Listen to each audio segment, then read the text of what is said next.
Welcome everyone. Today we have our another new episode, and today we have our debate. We have our world famous speaker, Professor David Smith, Madam Ali Rice, and Professor Rob.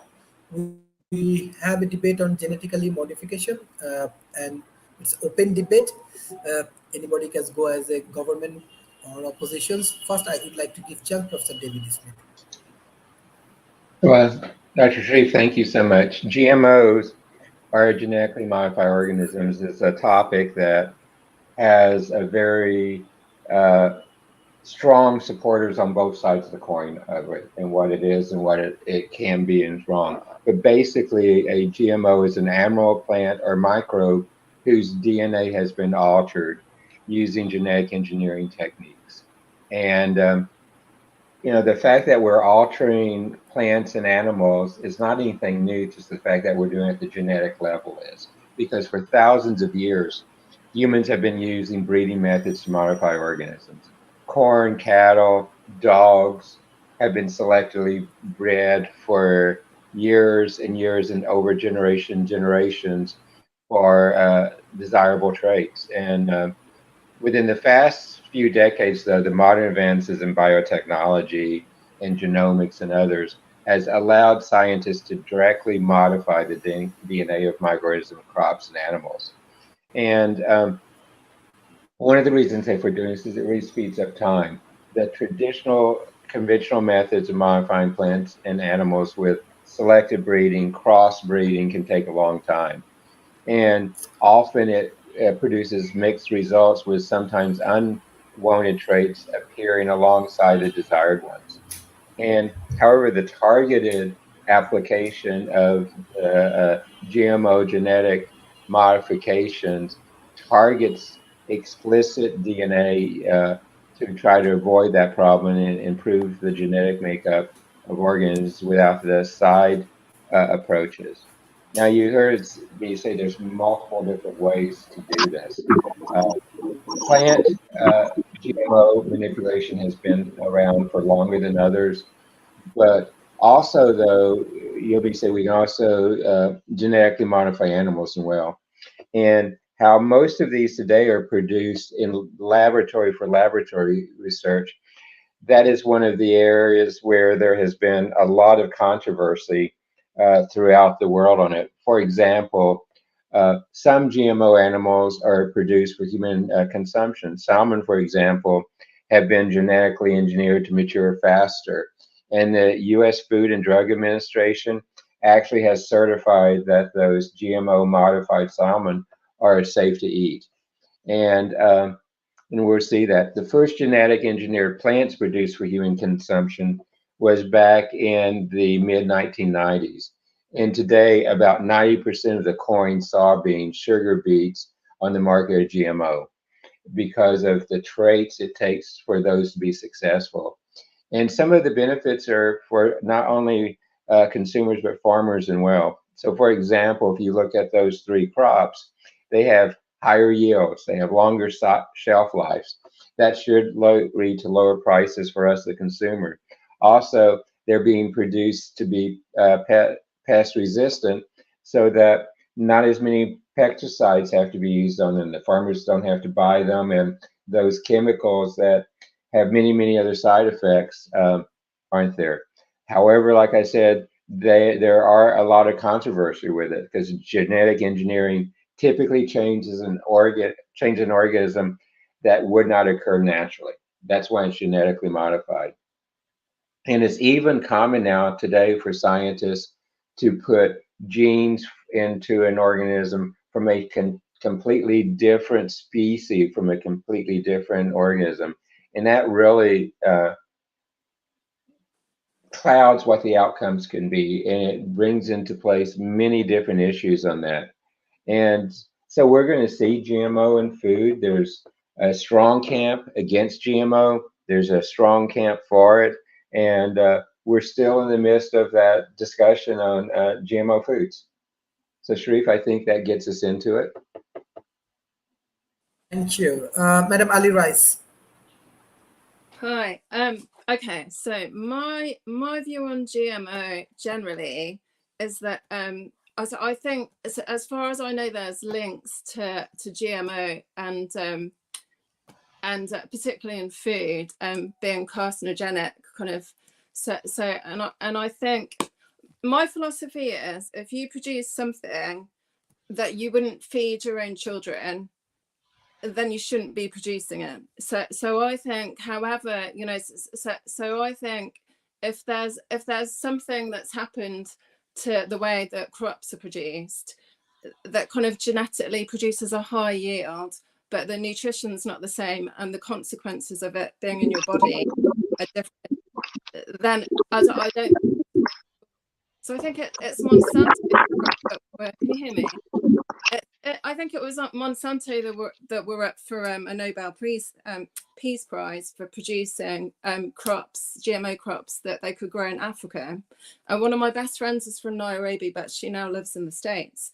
And I think the thing is that, you know, it's because there is poverty in Africa, that I still think that there shouldn't be substandard produce just because it's kind of okay to feed one culture one thing and not another. So and I want to know if anything that I'm eating is GMO as well, because I choose not to eat it.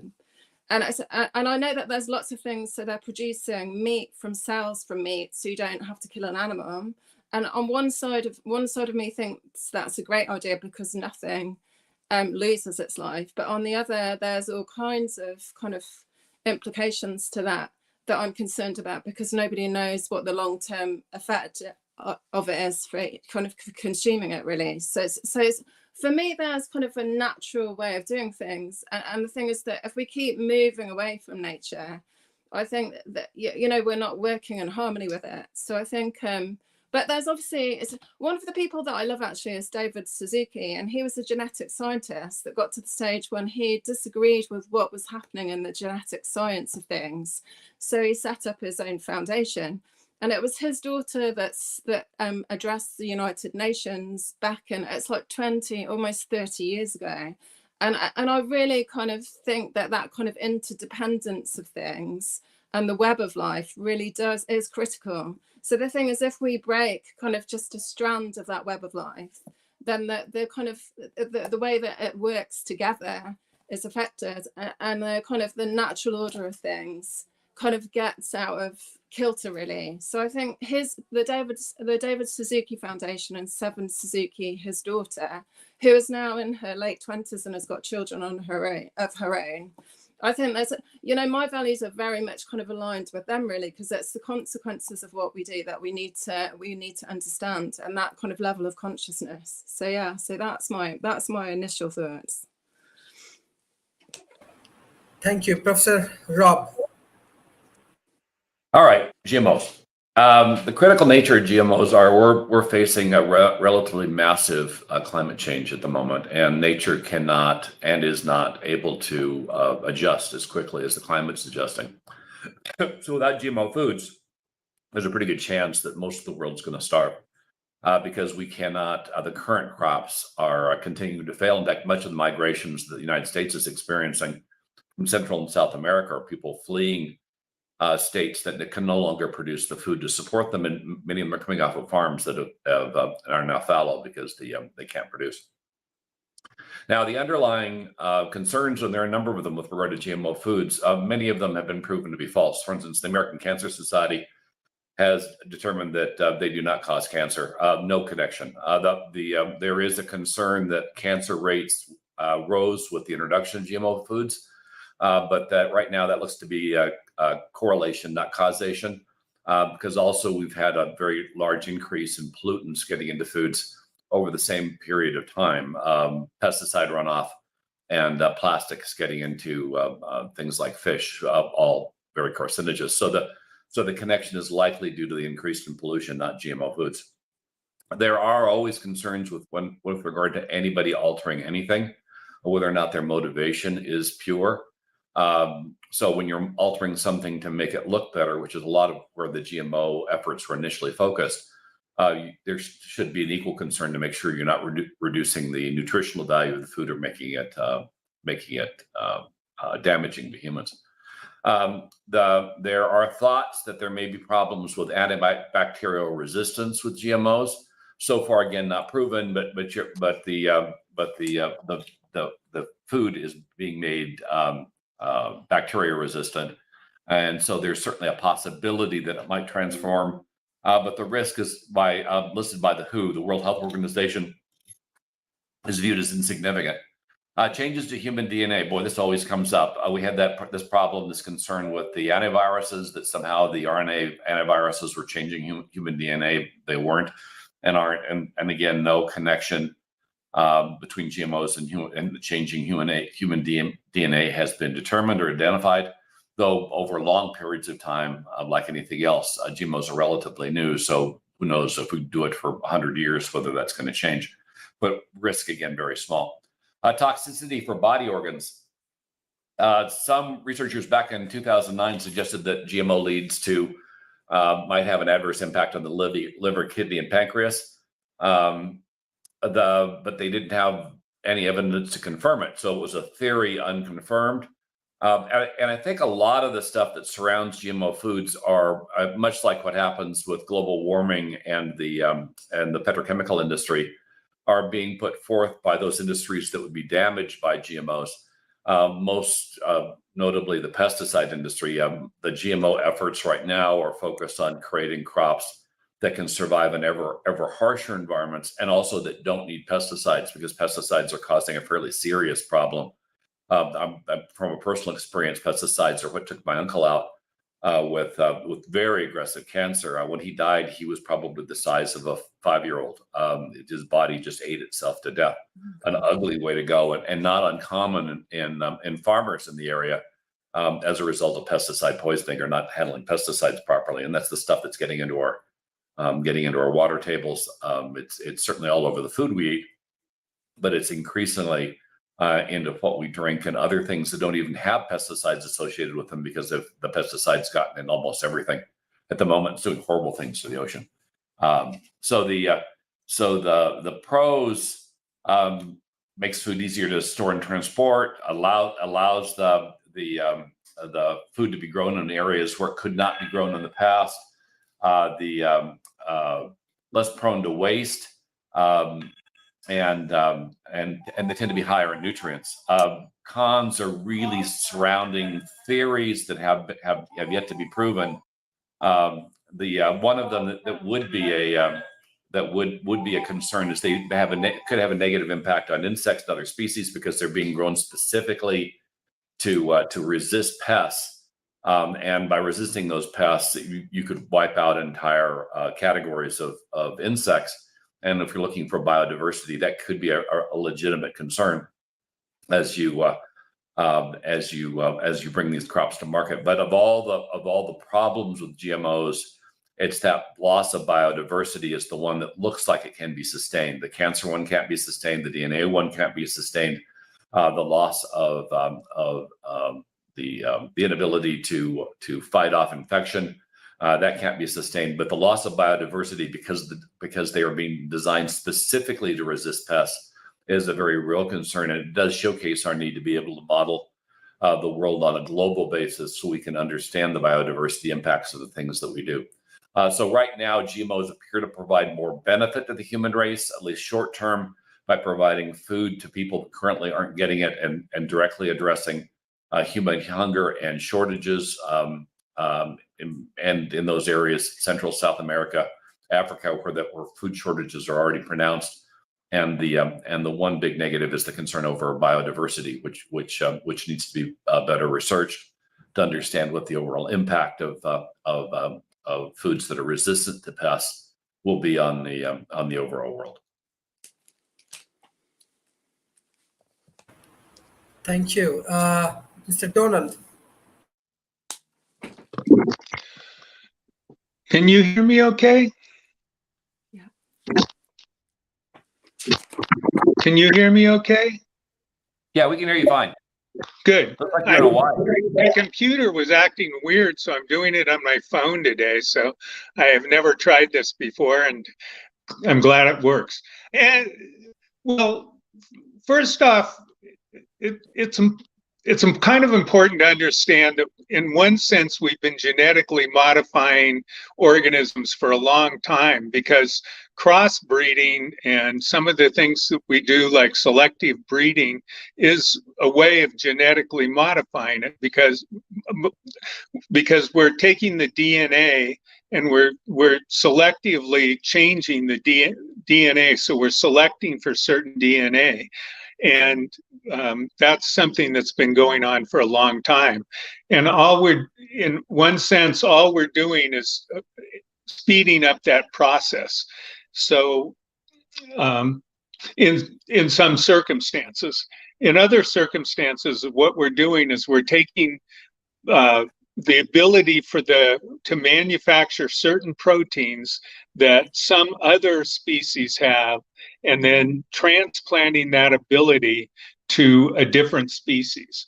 So, for an instance, we found that a certain bacteria has the ability to manufacture a protein that kills a certain type of pest for corn or wheat, and we transferred that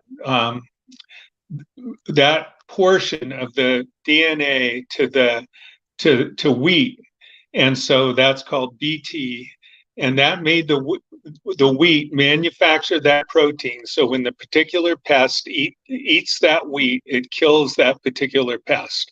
And so instead of us putting pesticides on the wheat itself kills that particular pest. And as Rob said, the pesticides themselves are very poisonous. And so the people who harvest the wheat and the people who process the wheat and all those kinds of things are exposed to the pesticides. But the actual the wheat itself, that particular thing, has no effect on human beings. And it's, as with most proteins, when you eat it, you just digest it. It goes into your stomach and it just turns into other things that we use. So it only has it only affects the actually life cycle of this one particular caterpillar, and has absolutely no effect on anything else. And so it's a very, very great thing to do. I mean, it's incredibly beneficial. If you look at the Monsanto site, and Monsanto is the company people love to hate. It is probably the most vilified company in the world, I think.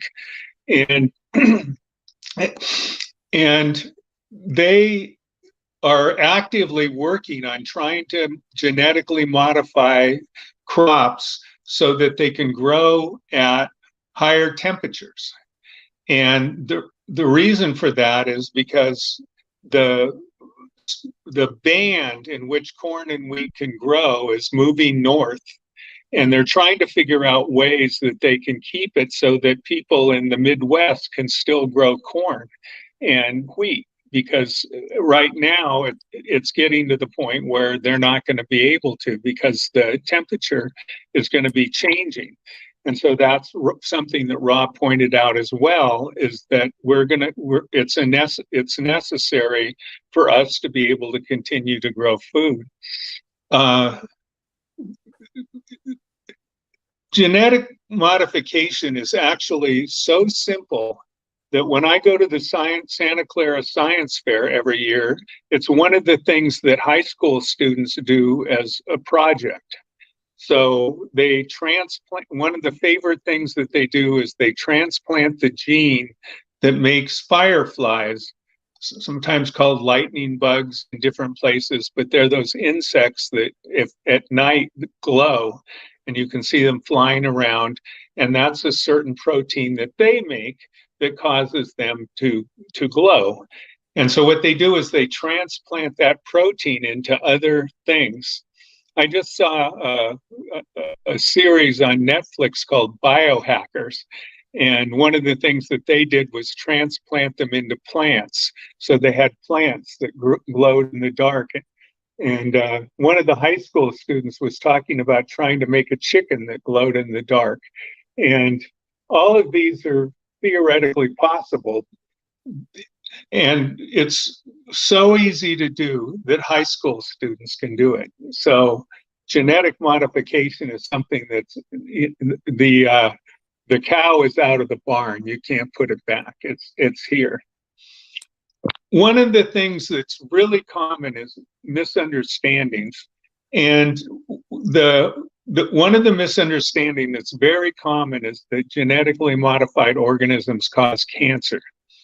And the reason for this misunderstanding, the main reason for this misunderstanding that I hear from people is because there is a gene that's been added to crops that allows it to resist a pesticide called Roundup or gluciphage. And that pesticide might cause cancer. It's been many tests, it's inconclusive, but it might cause cancer. So the basic thing is, since it's inconclusive and it might, the people err on the side of caution and say that it does cause cancer. So it's considered to cause cancer. And it's not the genetic modification that's causing the cancer, it's the pesticide that's causing the cancer. And so that's something that's a little bit unclear to people and that they don't realize. Now, the question gets to be is, how would genetic modification cause cancer? What mechanism would cause it? Because you eat it and you digest it. It's like there's a lot of medications that don't do any good, because if you eat them, you just digest them. And so the only way they do good is that you have to inject them and get them directly in your bloodstream. And genetically modified organisms are, in the main, the same. You just eat them and they're proteins and you digest them. So they can't even get in you, really. And so the fear that they cause cancer just doesn't work with the actual chemistry and the physiology of how they're used or how they exist. So I have other things to say about it, but I have to. One other thing I want to say about it is that it's not just restricted to plants. One of the genetically modified organisms that's got a lot of press lately is the mRNA vaccine that we're using for COVID.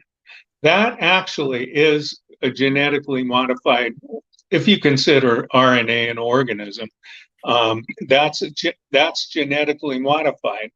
That's genetically modified RNA.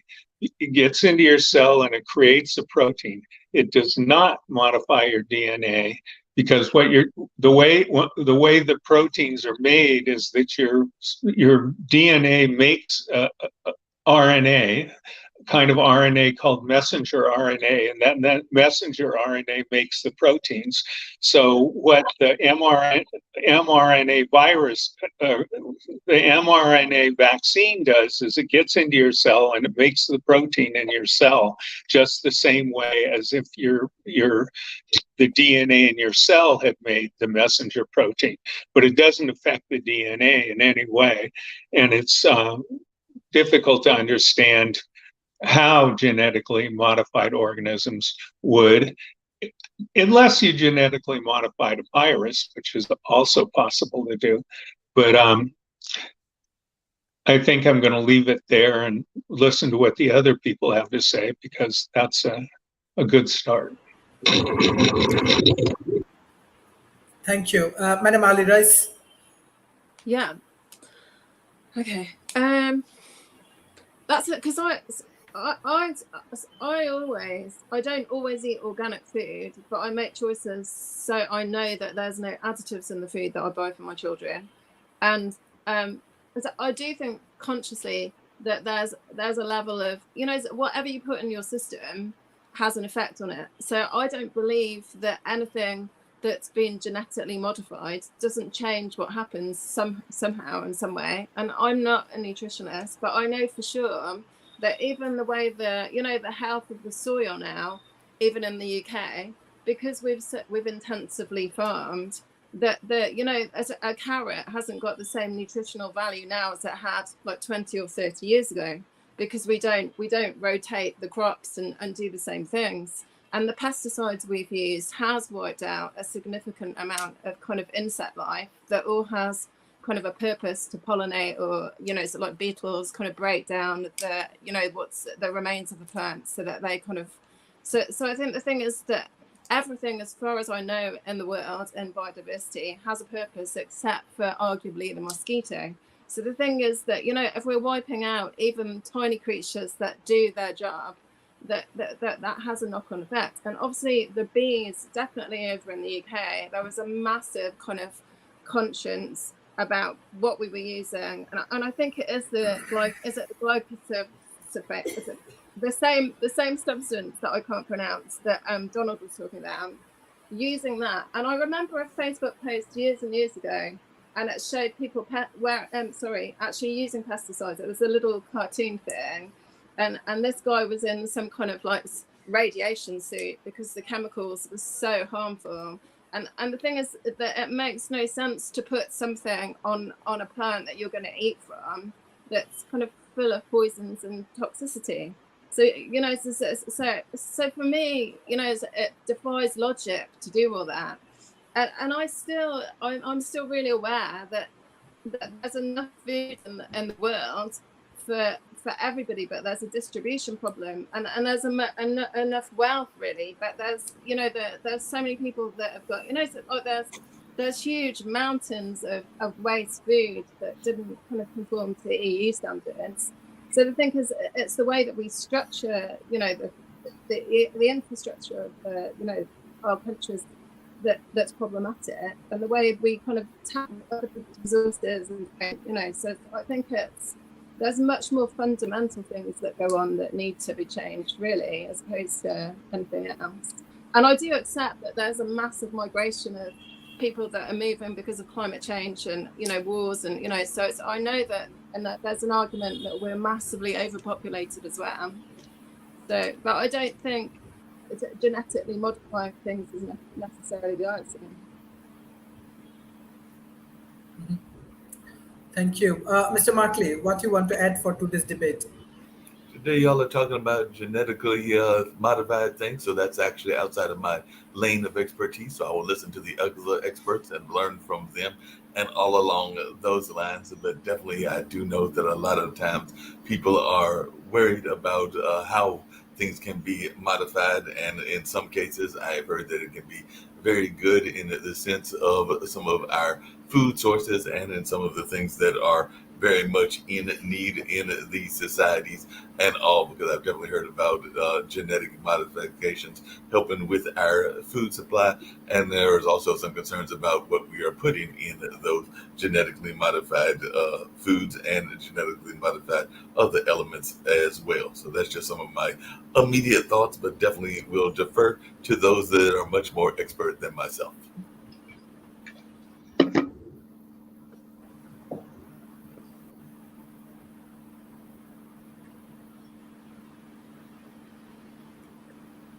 David, I think you're up Professor next. David Smith. There you go. Sure. Sharif, as Rob had talked about earlier, and Donald as well, the whole concept of GMO products have been around for quite a while. And what you're seeing today is you're beginning to see some differences between how genetically modified crops are done. And then there's a new category that are genetically engineered crops. And with genetic engineering, foreign DNA is introduced into a cell from the unrelated species. In GMOs, the current genetic material in a crop or an animal and things is altered or modified in a way. While these are similar, they're two really very different ones. And according to the USDA in the United States, bioengineering is food that contains that genetic material has been modified through laboratory techniques and for which the modifications are not natural. Even though genetic modifications on GMO I wouldn't call that exactly natural either. But so you see the things you see genetic modified organisms, you see genetically engineered, and the new term we're beginning to see more and more is bioengineered organisms. And bioengineering includes CRISPR type of techniques, where you're beginning to go and do genomics editing within the organism, particularly on the animal side right now, but beginning to be used in crops and well as well. So that is some of kind of the future that we see happening with them, and we're seeing every year more and more are done. I talked about earlier some of them, but we're now seeing, uh, for example, one of the GMO plants that has hit the market, at least here in Texas, is pink pineapple. And the pink pineapple is a GMO alteration of pineapple to get here. We're seeing new types of cotton being introduced, again, in Texas here and other states that have been GMO modified. And you're seeing quite a few of them. And that list is seen to be growing and growing. But the bioengineering is where we're seeing it done, for example, with this bioengineering beef. And we're seeing beef beginning to be produced from other products, and actually some of it's not even animals at all. So you're seeing that, and you're seeing gene edited beef coming, and just many, many different ways. One of the places you're going to see governments become increasingly active in this, and there has been false starts over the years, is how do you label food? If I do a GMO modification to make it need not as much water, is that something that has to be reported to the consumers? Um, and some of the rules that are here, for example, is if you are using processed foods that use bioengineered crops, like cooking oils and others, you do not need to disclose them if the margin's around 5%. You see the same thing. Many prepared foods in the freezer aisles that you see, like meat lasagnas, are bioengineered, and they don't have to be disclosed at all. And there's quite a few others. Um, and it's a one of the places where the regulatory environment, the law environment, the consumer actions have not caught up and have been synchronized. And that's something I think we're going to see coming. And it's something that tended to start in the developing nations first, but from what I see, it's spreading across the developing nations as well.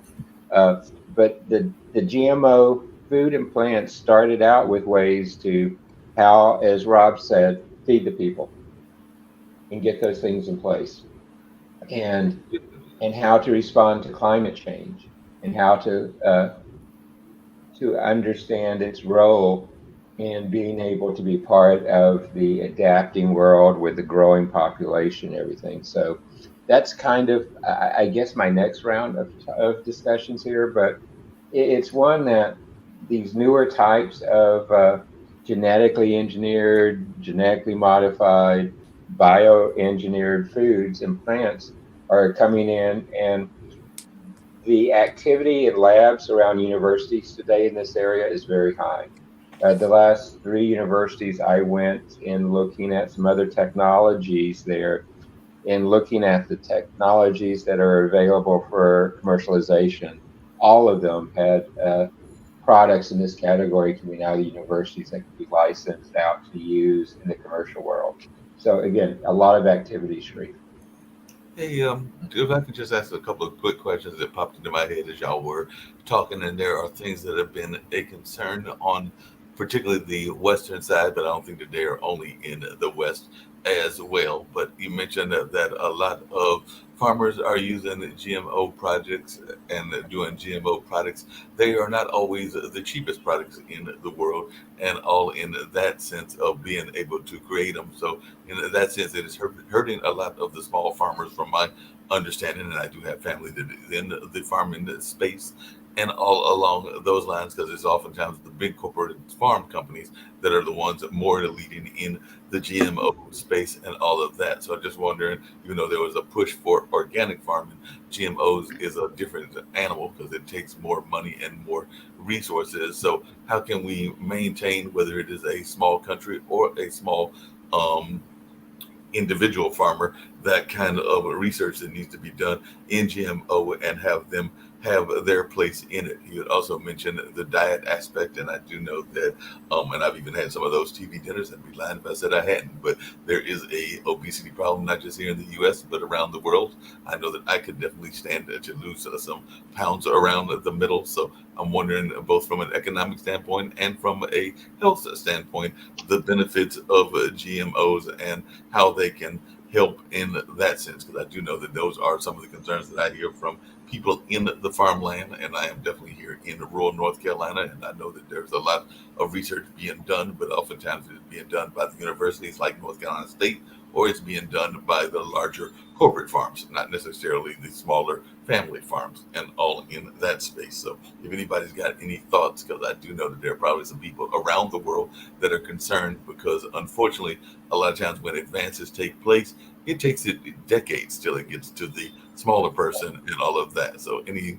ways that we can alleviate those fears, if they can be alleviated, or is this concerns that I am bringing up legitimate? Well, the concerns are legitimate.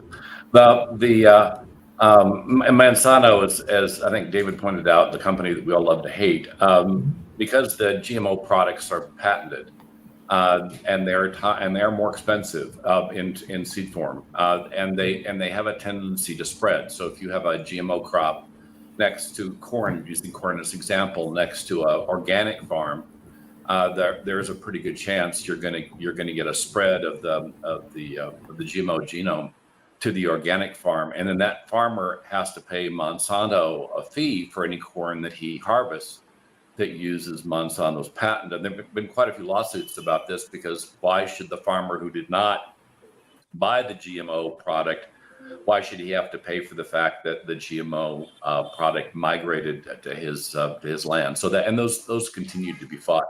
The GMO crops tend to have higher crop densities, and as mentioned, they require lower pesticides, and so those higher crop densities and lower pesticide requirements are an offsetting cost to the price of the GMO seeds to begin with.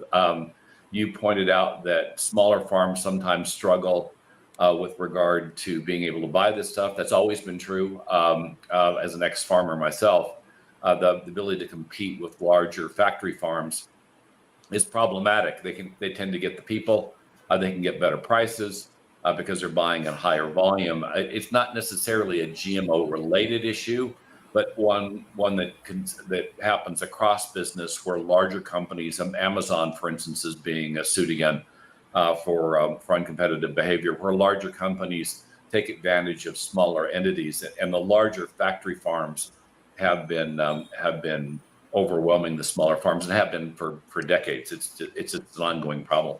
And the patent issue with regard to the companies that bring out these GMO crops remains an issue, as well, as I mentioned, with regard to cross-pollination between the crops, because that will transfer the genetic material, which is patented to your farm, and then you'll be responsible to pay for it, even though you're really not benefiting from it, because an organic farm that has GMO products in it isn't valued higher, it's arguably valued lower. And then there are a lot of comments on organics. We've had a great deal of problem assuring organic crops are in fact organic crops.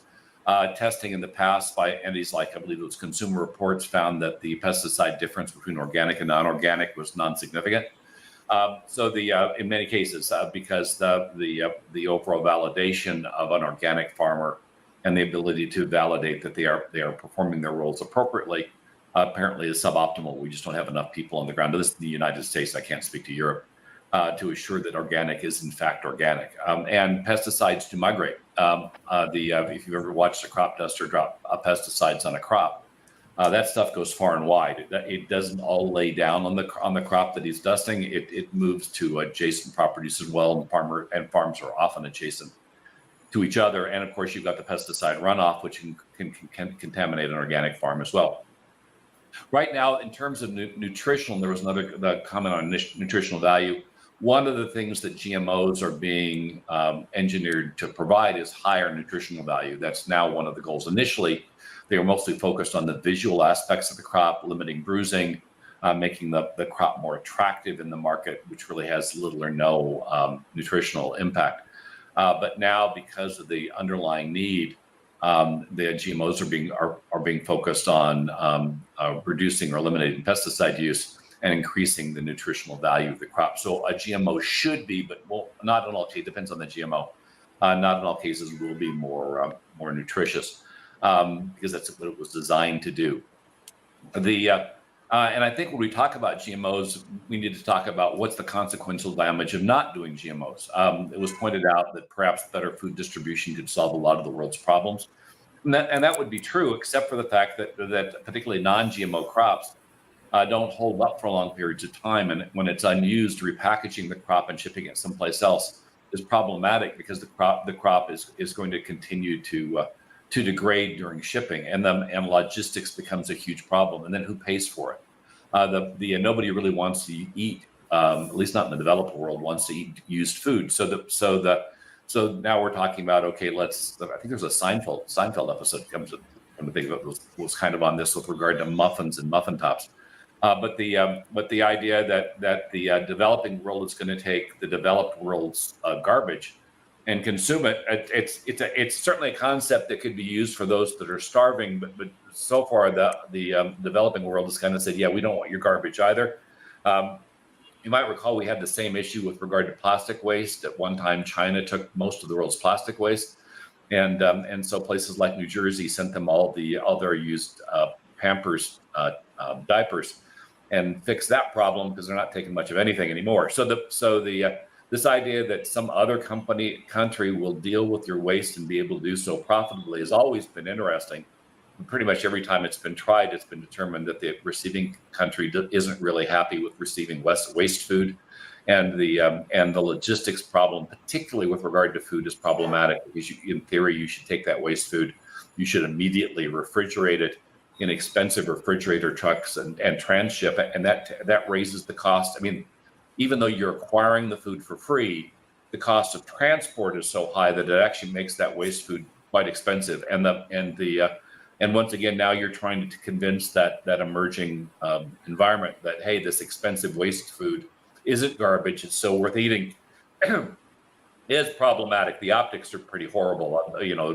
A developed country like Great Britain sending their garbage to Africa to feed them. You used to have to figure in a political environment that just that sentence alone would cause people to jump ship. So it's a viable thing to do. There are organizations that are aggressively doing it, but the optics remain bad for the effort, and the cost of transport has to be subsidized by somebody because it raises the cost of that free food to something that often is still unaffordable by the people that you're targeting it. So with all solutions, you have to look at consequential damages and unintended consequences.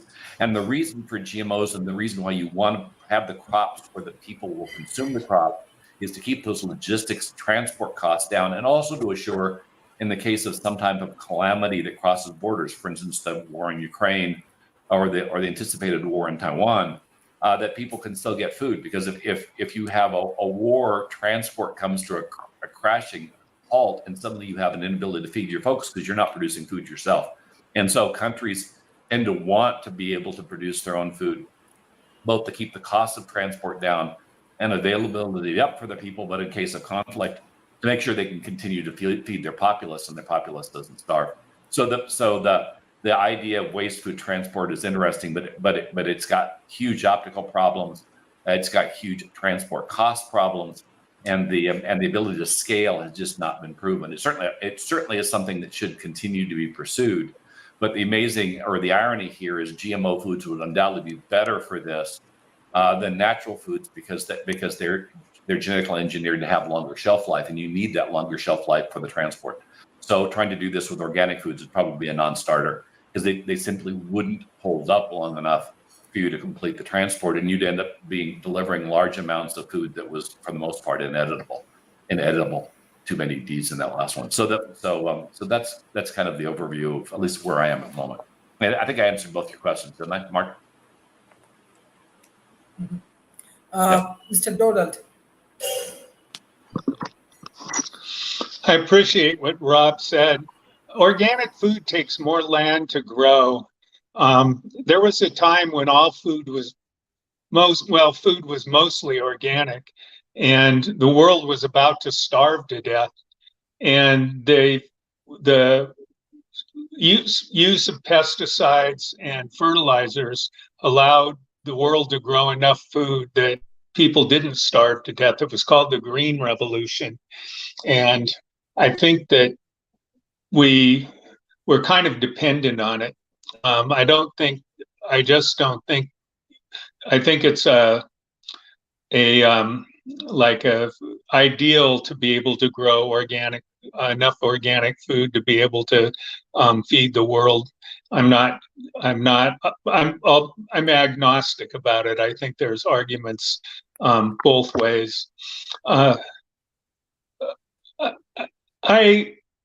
There's a famous case of a farmer in Canada who was growing genetically modified food, and he claimed some sort of corn or wheat, I don't remember which, and he didn't pay for the seeds, and Monsanto sued him.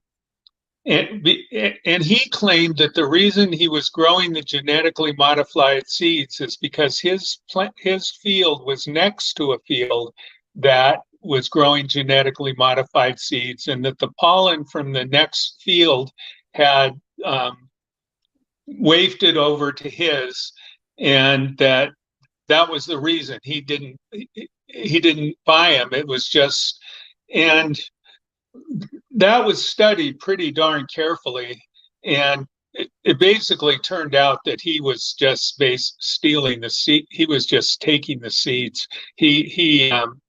It wasn't true that it was coming across. So I don't know how much that the pollen coming across is a problem. It's logical that it is some sort of a problem, but it's hard to know how much it is. One thing that's interesting, there's a rumor about how Monsanto had these seeds, and I forget what they called them, but the idea was that after the seeds had grown one crop, they would die. I mean, they'd been genetically modified so that the seeds on the plant wouldn't grow. So in other words, basically when you grow corn, the kernels of corn are seeds, so you can take the kernels of corn and plant them and you'll have another crop. But that was just not true. It was something that I don't know how it got started, but it wasn't true. It was just something that people said. And so, as I say, there's a lot of rumors that go around about genetically modified foods that don't pan out. And as much as Monsanto would like to control these things, it's a big world. And in India, there's another rumor that people are killing themselves because they can't afford to buy the genetically modified food.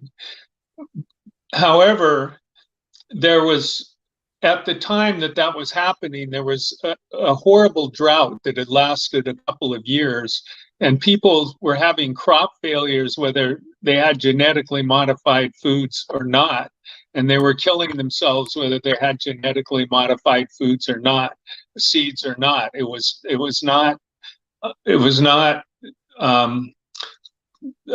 proven to have any relationship, and it was probably not that, because Indians had already figured out how to use the genetically modified seeds, and there's genetically modified hybrids being used all over India now, and they're not paying Monsanto, and there's nothing Monsanto can really do about it because it's so widely done that that's just the way it is. And so as I said, a lot of rumors that go around that when you really look into them are just rumors. The moving on from crops, I think others have pointed out that there's things that they're coming up with, like growing meat. And I've seen people giving demonstrations of this in Silicon Valley, where people are growing beef and they're growing pork and so on, and various kinds of meat. They're actually growing it, and that required genetic modification, and basically figuring out a way to take the cells of beef and change it slightly so that it could basically live in that kind of environment. And of course, creating the environment, it was pretty complicated. But once you start getting into that and start thinking about genetically modifying animals, guess what? We're animals. And one of the things that's very controversial about genetic modification is the realization that there are genetic diseases, sickle cell anemia, Tay-Sachs disease, other diseases that can be very painful and fatal. Doesn't it seem reasonable that if we could go in there and fix those genetic diseases, that we should? So what we're talking about here is actually genetically modifying human beings. But it's a good thing, right? Because we don't want these people to die of these horrible diseases. But on the other hand, what if you wanted your kid to have lighter skin because you thought it would be advantageous to him? What if you wanted your kid to be taller, to have blue eyes? Is it reasonable to start genetically modifying people to start making a super race or some sort of ideal? Who knows what's really best? What is the best person? To a large degree, it's just opinions, because all of us have something to offer, and the differences are extremely valuable. It makes the differences, we add them together and we are what we are. The human race is, amazing because of our differences. We all offer different perspectives and different ways of seeing, we all offer different ways of seeing the world. And we add those together to be able to do the amazing things that we do. So genetically modifying people to be uniform in some sort of a way would be very harmful to us. So that's something that's very possible to do with genetic modification. So that's another thing to start thinking about when you think about the idea of genetic modification. It's something that can happen and is actually starting to happen and will happen and be possible in the future. Thank you. Madam Ali-Rice? Is this a conclusion now, Sharif? Yes. What's your concluding remarks for today's session? Okay. Well, because I think because we're quite a little country in the UK, so there's three things that I wanted to say. One, that there's a place close to here called Dalesford that's an organic farm. One of my best friends is a manager there. And I think the thing is that there are ways and means to do things differently, and definitely in agriculture in the UK, people are paid to become organic and let their fields go wild, and obviously every country is different. So I think the thing is there are incentives to take that pathway over in the UK for sure. Two, there's a great program called Food Unwrapped here that reveals all the kind of hidden kind of processes that are involved in manufacturing food or producing food. And one of the things that they did is show how they're culturing meat using cells from real animals, and then they use something that's similar to a candy floss machine to kind of build the fibers and create this thing. And it was really fascinating. But myself, I wouldn't eat it. So, and obviously it's all about opinion. And and essentially, definitely with the medical scenarios, I know that people have been able to kind of to kind of take genes out, or kind of, if there's hereditary diseases that go into kind of like maybe the male line of it, so I think the kind of implications of kind of counteracting problems that could go through generations is fantastic. But there's always kind of two ends of the spectrum. So and we're not going to stop genetic modification, but the kind of efficacy and the ethics behind it still need to be, on a conscious level, really. So yeah, that's my final conclusions. Mm-hmm. Thank you, Professor David Smith. I love the comments that Virginia is making in the comments channel on this, because there's so many places where foods that are altered to help us with our current world environment and where we see the world environment are very excellent to be able to do that. There's also, as we talked about earlier, the con side of it. We see with some of the GMO modified food in particular, and animals, that there's a potential for increased crop yield.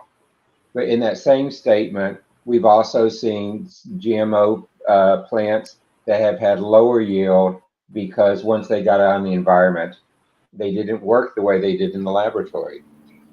We see that many of the GMO foods use less pesticides, which is a good thing. Many of them have a longer shelf life. But then we also, as Rob pointed out earlier, and as Donald pointed out earlier, some of the long-term health and environmental impacts are still unknown. And particularly when we begin to look at GMO modified, geoengineered, bioengineered animals, as was pointed out earlier. The science on it has not caught up with what we can do with the science. So there's still a lot of questions there. One of the other places is that we've seen with many of the GMO foods that there is an antibiotic resistance that tends to be built up on it, and that it can, even in animals, pass into the food chain and affect other animals as well. So this antibiotic resistance, since we are overusing antibiotics anyways, and they're becoming less and less effective, the fact that GMO can be there and represent it as well. One of the other places that was mentioned earlier is that there's a place where we're seeing more and more evidence that some of the GMO modified foods is causing allergic reactions and others. And I think it was Rob who mentioned the biodiversity, and we're seeing increase of monocrop farming based on GMO type foods and animals, that biodiversity is creating potentially a problem, in that it goes against what many of us learned in our days as saying, let's do crop rotations and other things. But GMOs here, it has its place, but there are also a lot of concerns that still are not fully addressed. So, Dr. Sharif, thank you. Thank you. Professor Rob. Yes, I am black. Yeah, this will be quick. I'm late for another meeting. As David pointed out, the GMOs have a place. They're solving critical problems with localized world hunger. The issue really is, and has been, whether we're talking about GMOs, organic or natural farming, is regulation and oversight to make sure that the proper protections are in place to make sure that the resulting effort is true to the marketing and beneficial as opposed to harmful. David, before he left, talked about the lawsuit on corn and Monsanto. Strange enough, in Ohio, they've actually issued a recommendation in terms of how you do how you pollinate GMO crops, because they too have observed the cross-pollination of GMO, non-GMO crops is problematic. But the lawsuits continue to go surround this particular effort. in the end, like any tool, GMOs have positive and they have negative aspects. The role of government is to assure that the positive aspects are prevalent, and that whoever's producing the crops doesn't cover up problems but addresses them before they get into the human food chain. So in the end, right now, most of the complaints about GMOs are unfounded, but they are new to the environment. Means the testing still needs to go on. And we do need to make sure that the overall exercise is for the benefit of people, not to their detriment. And that's the role of government and government oversight. And with regard to organic foods, we found government oversight to fall short. With regard to regulating technology companies, we found oversight to fall short. And undoubtedly with GMOs, oversight is also going to fall short. And fixing that fall short problem can better assure that GMOs do what they're supposed to do: increase food availability, food nutritional value, and maybe aggressively address some of the world's hunger problems, along with other practices like the redistribution of unused food, and making sure that people are not unduly taking advantage of those that don't have access. So that's it for me, and I'm out. I think Ali already had her final remarks. David, I think you're going to take over as host because we've lost Sharif as well. Well, everyone, I can't believe I'm being Sharif 2 days in a row. But as Sharif always says, really share this program with others. Share it with your universities, with your government. If you're an entrepreneur, look at what you can do to take advantage of it. There's a lot of areas in this where you can take advantage and doing it. This is part of a long series where Sharif has put together, as part of the World Talent Economic Forum, topics that are broadly applicable around the world. And we see that with participants from all the way. Sharif is in Bangladesh now, and Virginia's in Brazil, and we see others all around. And the points that are being made are excellent. So I would tell you to go ahead and contribute to this, be a part of it. There's workshops and conferences that Sharif is planning coming up. He has now entrepreneurship incubators that are being put together. So if you want to be part of this, do reach out to Sharif in the email you see at the bottom, and Sharif would be more than happy to get back to you. But like I said, Sharif always says, take this and share it with your community. And welcome back, Sharif. Thank you, Professor. Thank you everyone for joining today's sessions, and thank you all of our audience, those who are supporting World Talent Economy Forum. Thank you, Professor David Smith, Madam Ali Rice, and Mr. Mark Lee for your continuous support. Thank you, bye-bye, and take care. Yeah, glad to give you the support. You definitely deserve it and all of that. And we do know that a lot of things are going on. By the way, I heard that Ali was in Brazil, and we actually have Pod TV Brazil. So Pod TV now has a Brazilian translation program as well. So this program will be translated into Portuguese. And I think that they're working on getting the shows translated on a variety of countries so that we can reach more folks and that they can hear your conversation as well as other conversations that are taking place. So just wanted to share that with you. Mm-hmm. Thank you, everyone. Thank you, bye-bye, and take care. Okay, bye. Bye.